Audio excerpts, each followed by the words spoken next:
সব বাজার ব্যবসা ঠিকই চলবে, সব দৌড়াচ্ছে, শুধু আমি নিস্তব্ধ, শুধু আমি থেমে গেলাম। আমার হাত আর নড়ে না, পা আর নড়ে না, আমার আর চোখ খোলে না, আমার আর জিন্দিগির কোনো স্পন্দন নাই। এরই নাম দুনিয়া, এরই নাম দুনিয়া।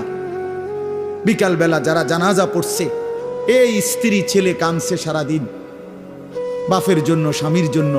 এই মানুষগুলোই রাত্র 9টায় আবার পাশের বাড়ির থেকে রান্না করে আনছে,